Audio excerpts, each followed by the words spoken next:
Welcome back, y'all. Welcome back to the Septic Corner. No, what am I saying? Techness Corner. Jeez Louise. Today we've got another unboxing video for you all. So probably already know, considering the title, I don't really clickbait my things. I don't believe in it. I have a no BS approach to my unboxing and or reviews. So I try to clarify and be as honest as possible, as transparent as possible, without any hidden agendas. And generally speaking, if you do the things right, you don't step on other people's feet unless the products are really shonky. And if that's the case, everyone tends to find out about it. So it's a hit or miss affair, even with the best of brands out there, frankly, because they generally have a bolstered up arsenal of different products, which their pedigree products tend to sell for them.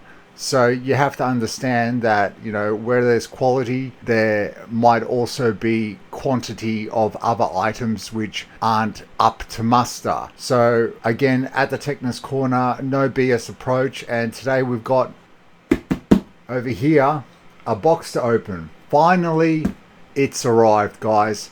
Finally, it's arrived, and I'm super stoked. It's taken a little bit of time. Last time I ordered through Amazon Australia, I got a mouse which wasn't the mouse I requested. It was in the same box with the serial number of the box. So it was like someone did the little old flip and switch sort of thing and put the El Cheapo mouse in the more expensive box. Even though it was meant to be a cheap mouse, like for about $20-$30 worth the value of about $60, it ended up being like a $2 to $3 mouse worth, you know, that would cost you about $8 sort of thing. So I was really pissed off about that. So it's been a while since I've ordered from Amazon. Finally decided to get something, and it's a keyboard that we're unboxing. I am replacing the Gigabyte keyboard over here because the keys aren't the best for typing on. It's nice. It's PS2 connection. You know, she's going to go into the collection of keyboards I've got for our keyboard history video that's up and coming. It will be coming up eventually. I need something that's a bit more modernized, but I didn't want to lose that feeling of nostalgia that takes me back to a different era per se. So with that said, we've got ourselves an unboxing video, and what's in the box we're about to find out. So welcome to the Techness Corner. My name is Seb Luca, otherwise known as Sebastian Lucas. Please hit that like and or subscribe button, and let's get into the unboxing. So we've got our box here, good old prime. It's massive. Now, for a keyboard, it doesn't look like it's going to be wide enough to house this keyboard produced by Perixx, and it's called the PERIBOARD 106M wired standard keyboard. So PERIBOARD 106M. With that being said, it's not too shaky, so I'm hoping there's obviously a box within a box. So let's get this open so that we can have a closer look on the other camera angle as to what we've actually received. Hopefully we've received the item specified for starters. It did come eventually through express post from Perth itself, but Perixx is a company, I believe it's the boards are designed in Germany and I believe manufactured in China, but everything nowadays is made in China. It doesn't make it a bad product. This set me back. The black versions of this and the white ones will go for between $60 to $100 odd. From my understanding, this color isn't as desired per se, and I picked it up for just under 40 Australian dollars. I believe it was on special. At the same time, I didn't want to spend more than $40 for a secondary keyboard because I currently use an MX Keys, which we have a unboxing and review on, or slight overview review on, with the MX Keys for both computers. And as a secondary, I sometimes get a little confused and a little tired, and I don't utilize the MX keys as effectively as I should through proper flow. Pardon the pun. Watch the review and you'll understand what I'm referring to. Yeah, I need that backup there. Just like I realistically, with the MX Master 3 mouse, which controls both computers as well, that you obviously saw in my Techness corner per se.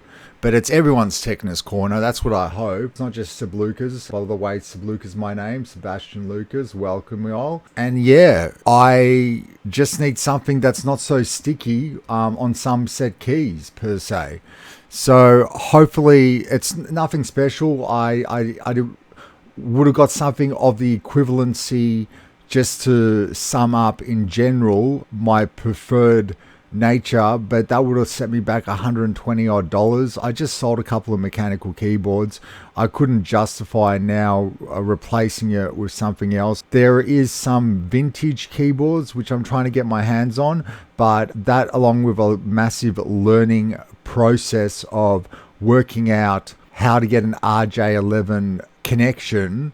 It's just like a telephone jack connection, almost like an RJ11 connection to work through a PS2 adapter or USB adapter, and it's probably got to need micro circuitry attached to it that can actually decipher the specifics of that. Saw one of those vintage keyboards going for a decent amount, not a crazy amount like the IBM M model keyboards, but this is something that of a similar nature that is modernized for today's use. So yeah, technically it's a knockoff, I guess, but the thing is I do need a keyboard for use, and if I had one of those I would like to use it every now and then, but for everyday use I would probably have it popped aside, placed up on the mantelpiece perhaps per se.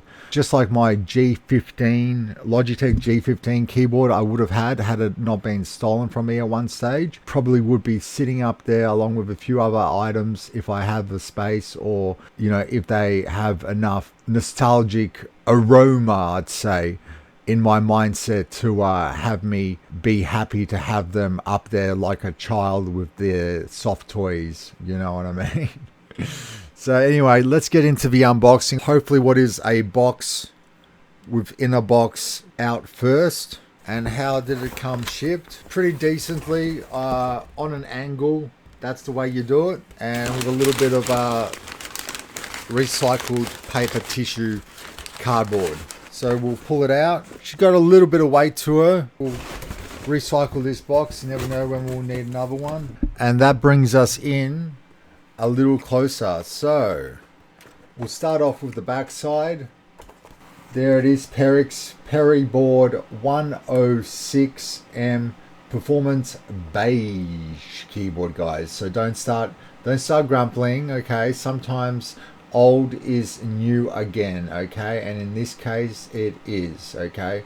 So this is the USB variant, value creator. But with that being said, if we turn it over, we've got Perixx per se, designed in Germany.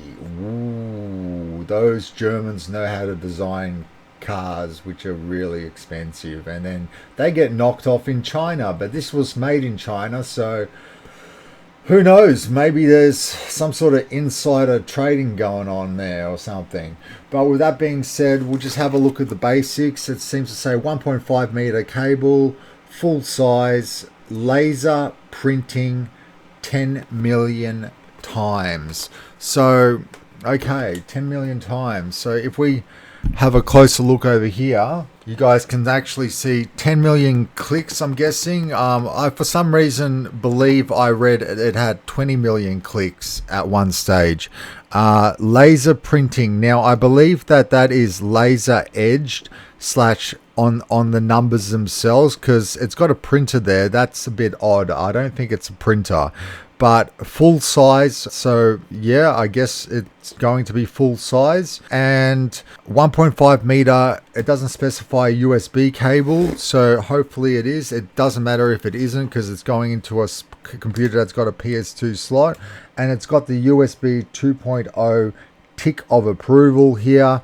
So if we have a look, if we have a read of a Performance Beige keyboard, standard full-size keyboard, durable laser printing keys, key press life cycle 10 million times, curved keys with ergonomic support, 1.5 meter durable cable, and we've got a few other different translations here in different languages. I like it how it says US language, French language, Deutsch language. It's for DE, US, FRES. I think that should just say English, frankly, but hey, I guess we're all the same to some people, you know. Some, I don't know, closed-minded people and whatnot out there, but we all look the same, do we? And we sound the same as well. It's US. It's in the language of the US. I guess that's why it doesn't make so much sense to me as much as it should otherwise. Durable laser printing keys. Okay. Generally, the Germans are pretty good at that sort of stuff. So, you know, I'm curious. But it is officially, I believe the company is in Germany. So system requirements, IBM or compatible PC system, Windows XP 7, 8, and 10. On their website, it does specify you need Windows 7, 8, and 10, nothing newer or older. No drivers needed per se.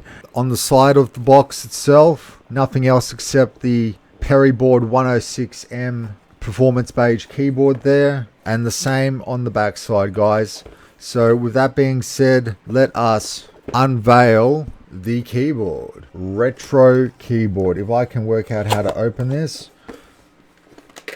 Oakley dokley. Here we go, guys. You've got the first view, not me.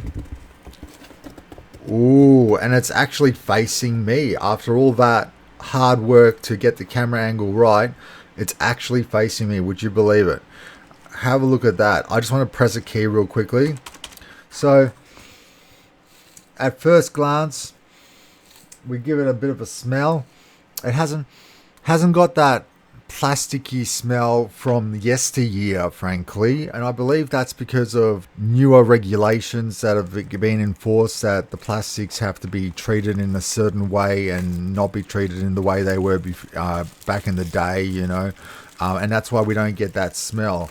But as we lift her out, hopefully the cord doesn't weigh more than the actual keyboard. Frankly, I think it will though. The cord already I can see is not of the same color spectrum, but apart from that, in the box we've got a Periboard 106M manual, FCC warning, so English, US, UK. So it's US, UK. So key numbers 104 according to this. Key type, they're membrane key, so they aren't mechanical per se, but they have a membrane underneath. If you understand keys and you're a keyboard lover, I'm sort of getting into it. I'm frankly getting into keyboards, guys, and that's why I wanted to surprisingly start off with a bang and have a keyboard that everyone would be envious of. Not this one, but a one that I was trying to secure secondhand. I just couldn't.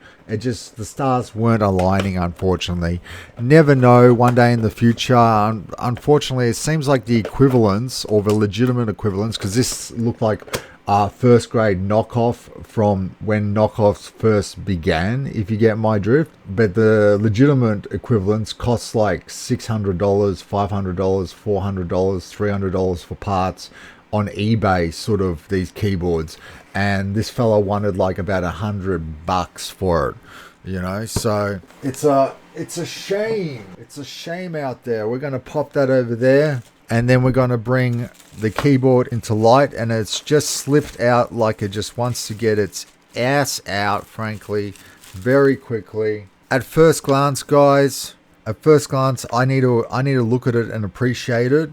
So I'm going to turn it around for a split second. We'll route the cabling. So cabling routing can go either out one side or the other. We'll have it going out the left side, I believe, also. So I'm going to fling it down a little further into that groove there. And so she is definitely USB 2.0. So straight away you can see that the color of the color of the 1.5 meter USB cable connected is white as opposed to the beige color. Now it does have underneath two rubber stoppers, which is great, and it's got an extensions for raising the height, which is awesome as well. A couple rubber stoppers on that would have been nice as a finishing touch, frankly. If we have a look now at the Perixx labeling, it does say Periboard 106, part number QU3923, and it's got a serial number attached. And look, the Windows logo is a registered trademark of the Microsoft Corporation, and the company's address is Düsseldorf, Germany. I've been to Düsseldorf. Well, I spent a couple of weeks in Düsseldorf when I was traveling through Europe back when I was 18 years of age. So yeah, and it's just on the border to Holland, guys. First things first, I'm going to unravel. So the USB cable feels rubbery, okay, and soft. If you left it in the sun, I'm curious for long periods of time, I'm curious as to how it degrade. To be brutally honest, it's not like something as flimsy as it could frankly be, which is really refreshing. It's a shame they couldn't have color matched it per se, but who's got beige cabling nowadays? I'll tell you what though, I've got a USB extender that is actually beige in color. It's being currently used, but I could probably, if I could fit all of this under there, I could route it out, I guess. Who the hell twined this? Yikes, crikeys. Let's get this untwined. Okay, so with that being said, we'll get that knife out of the way. We're going to unravel and just put a little bit of, because it is essentially got copper wiring in there, and we're just going to unbend it because I don't like those tough bends. I like everything to be free flowing. I like circles when it comes to my cables. That's how I do stuff. No tough bends. So we're going to, for the longevity of it, just bring some virginity back into and life into the keyboard cord. If we have a closer look at it, or if you guys get a chance to have a closer look at it. So first things first, I'm going to hit that space key on the side, and it doesn't go down to one side. That's a good thing for a start. Now, nothing special. Remember, it's a membrane keyboard. Okay, so with that being said, just hitting these buttons. So remember, I'm reverse typing here. At first glance, it's what I'd expect for the price, okay? And sometimes membrane, these keys, they're giving me a tactile response. They feel like it's a tactile response. So I'm not too dismayed because I knew what to expect, and pretty much something similar to that old school board, Gigabyte board over there. But with that being said, something that's not sticky and that is new in that regards, okay? So if we have a look at the color scheme on it, it's beige with gray browns, okay? It's got a num lock, caps lock, and scroll lock lights that's going to light up. It's got the Windows key, okay? So that's something that if you did have on the older, say, IBM Model M style keyboards, they had the different type of window logo at the time too, and this has got the modernized window logo on it. So that's something to look at. But hitting escape, because I'm going to hit escape a lot, and or hit delete. I've only got 10 million strokes on that, so that's something to be vigilant.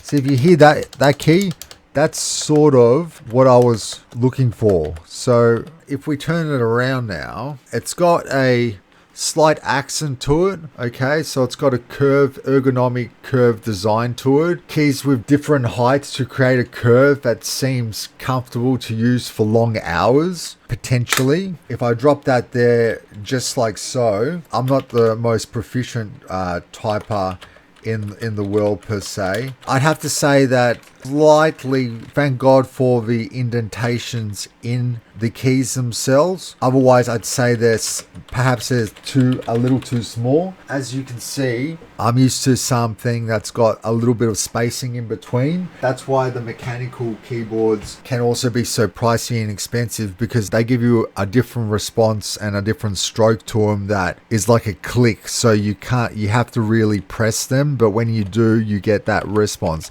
This is a membrane membrane keyboard, you have to remember. So it's like got literally a membrane sprawled out, and you depress the keys onto membrane essentially. So with that being said, we've got a full-size retro keyboard. Okay, dimensions are, from my understanding, 17 by 9.5, 6 by 6.5, and 1.34 centimeters high. They're spherical keycaps, curved key design with a flatter top and back edges of each key, which makes them naturally fit better for the shape of your fingertips. For an exceptionally comfortable typing feeling, the keys are removable and easy to clean as well. The keys seem comfortable and responsive with long travel distances and satisfying auditory feedback. It does have a vintage look, and it's obviously got a modern heart with a USB key. The thing is, some of these old school keyboards that were still made were PS2 compatible, and all you would need for that in this day and age is one of these. At closer inspection, a PS2 to USB adapter. With that being said, let's get this plugged in. What I might actually do is use the Microsoft PS2 connection and connect it up to there and replace the actual PS2 connection that the Gigabyte is currently connected into. It should not make any difference. Hopefully we've got all operational lights and whatnot, and as long as that works, then for writing's sake, if anything, tactile feedback response time should be a lot quicker when it comes to, say, for example, loading up the BIOS. The PS2 connection is read instantly, as opposed to USBs having to have them loaded up per se. A PS2 connection is read instantly, and if you've got a split second of time to enter a BIOS and or whatnot, and you're struggling because of the requirement of USB and the loading requirements as well, that's something to consider. Now, unfortunately, the cable's not long enough to reach for the purpose of demonstrating this keyboard in this position, even though I'll be sitting in a position where the cable is long enough. I don't have an extension cable. Okay, there's moment of truth, janky as hell, but as you can see the difference between this cable and that cable, I guess that's why that's got something that amplifies the signal strength. But janky as hell, but give us enough distance to be able to test this keyboard out. Alright, so with PS2 connections as well, you generally have to reboot the system to activate the connection. That's a little trick if you think the keyboard is actually dead. That's something that you may not be aware of. So caps lock doesn't work, so I definitely do need to restart the system, and I will reboot the system per se and see if we've got a PS2 connection available to this keyboard. So our PS2 connection did not work at first, so it could be the adapter itself which may be faulty. It's a Microsoft adapter. It's a shame if it is, because it's official Microsoft, but I do have a spare that we can try. Also, I did restart the system. I didn't shut it down and reboot it, so the restart may have not, it could have been a fast reboot, and it may have not initiated the right protocols that were necessary for the initiation of the keyboard. So we will try again. Definitely not the USB extension lead that's connected to it for the time being, to have it in this spot. Otherwise it won't need it regardless, but I would like to use that PS2 spot for the keyboard, but we've got it. And yeah, so num block, caps lock, scroll lock, all three lights light up. Beautiful. Num lock and caps lock off, and we shall do some surfing on the internet. So let's start off with she sells seashells by the seashore.